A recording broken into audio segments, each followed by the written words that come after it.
volta com a leitura do livro Recordando Vidas Passadas, da doutora Ellen Van Bach.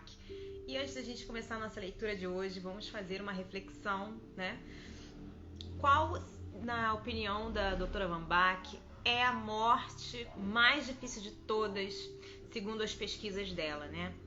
E aí, continuando na leitura do texto, a gente estava nessa parte aqui que ela estava perguntando para as pessoas o seguinte: alguém viveu em 1700? E aí, Francis e Cheryl disseram ter estado vivas nesse período de tempo. Francis contou que descobrira, para sua grande surpresa, que as botas que usava eram masculinas. Então, quando olhei para minhas roupas e minhas mãos, compreendi que era um homem. Eu devia ser uma espécie qualquer de obreiro, porque havia lama nas minhas botas e minhas roupas eram grosseiras. Tinha mãos calejadas que mostravam os sinais do trabalho. Achava-me em pé num campo arado, mas divisava uma choçazinha à distância. Aparentemente era lá que eu morava, porque me vi fazendo a refeição da noite na pequena choça escura. Eu comia com uma colher de madeira, de uma tigela também de madeira, e tinha ao meu redor minha esposa e 3 filhos. Creio que minha esposa não me inspirava muita afeição, mas meu filho mais velho estava perto de mim e eu sentia um grande amor por ele.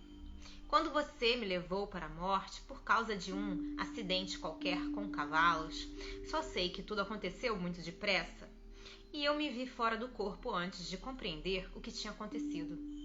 Minha principal sensação diante da morte foi uma grande surpresa ao dar comigo fora do corpo. Experimentei depois uma impressão de leveza e fiquei contente por aquela existência ter acabado. Era uma vida dura de trabalho. O ano de minha morte revelou-se como sendo 1721. E o lugar em que eu morava, os arredores de Arles, na França. Cheryl contou. Eu era mulher. Usava um vestido comprido de tecido grosseiro, com um avental por cima dele, e uma espécie de boné branco com asas de cada lado. A princípio não fui capaz de imaginar o que era o boné, e pensei que eu talvez fosse freira, mas tudo me fazia crer que trabalhava numa espécie de mercado, onde vendia produtos agrícolas. Quando você perguntou pela refeição da noite, vi-me sentada num lugarzinho escuro. Não parecia haver ninguém ao pé de mim, mas eu tinha a impressão de que um homem costumava sentar-se à minha direita, embora não estivesse lá naquela noite. Quando você perguntou a respeito do acontecimento emocionante, a única coisa que pude ver foi uma porção de gente no mercado. E ouvi uma gritaria danada. As pessoas pareciam assustadas ou zangadas. Foi a única coisa que encontrei. Quando você me levou para a minha morte, eu voltara à choça e estava deitada sobre a palha. Devia estar morrendo de velhice, ou pelo menos não conseguia atinar com nenhuma razão especial para a minha morte. Uma morte muito suave, muito fácil. E enquanto eu flutuava fora do corpo, achei que havia procedido bem naquela existência. Ignoro o motivo desse sentimento. A morte foi a melhor parte da viagem para mim.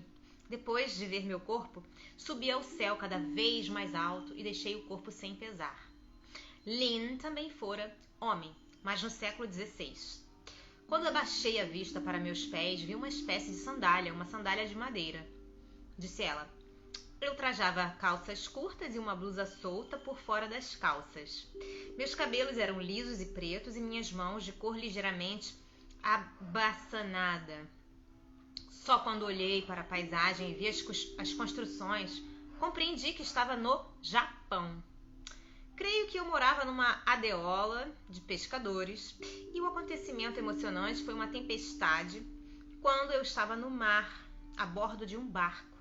Esse veio a ser também o lugar onde morri, porque aparentemente caí do barco ou este virou durante uma tempestade. Lembro-me, porém, com nitidez do trecho de terra que se avistava do nosso barco quando saíamos do porto. Era tão bonito e tão sereno. O que senti após a morte? Senti-me chocada pelo que acontecera e, a princípio, muito confusa. Depois não pude mais ver meu corpo, talvez porque estivesse debaixo d'água.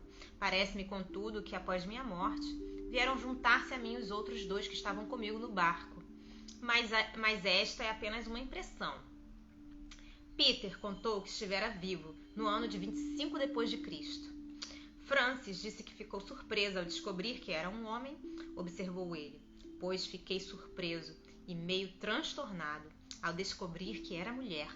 Trazia uma espécie de roupa diáfana e cheia de dobras que lembrava um sari indiano. Quando você nos pediu para observar um edifício, reparei uma grande construção cerimonial parecida com as gravuras de um templo hindu que eu tinha visto. A comida que comi era um tipo de pão achatado com uma mistura de vegetais, muito condimentada.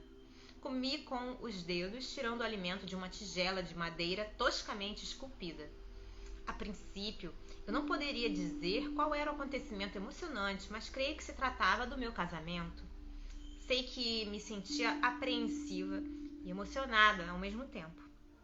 Houve sinos durante a cerimônia. Quando você nos levou para a refeição da noite, deve ter sido antes do casamento. Vi meu pai e 2 irmãs comendo comigo. Ao morrer, percebi que estava morrendo de parto. Embora você nos dissesse que não sentiríamos dor, senti a mais estranha das sensações na região pélvica. É claro que eu não tinha a menor ideia do que sente uma mulher ao ter um filho. Peter riu-se e todos rimos com ele. Experimentei uma sensação de puxamento na pelve e eu parecia estar meio febril.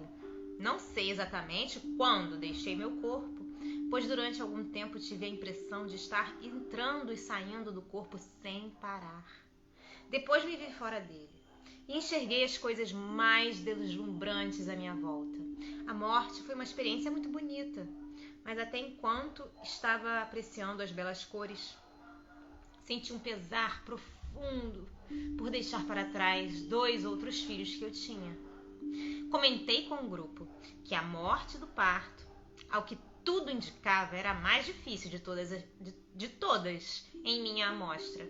O problema parecia ser o pesar por deixar os filhos ainda dependentes, mais do que a tristeza pela própria morte. Bom, gente, a gente fica por aqui por hoje. Espero que vocês estejam gostando dessa leitura, tanto quanto eu. Um beijo grande a todos. Deus abençoe e até a próxima. Tchau, tchau.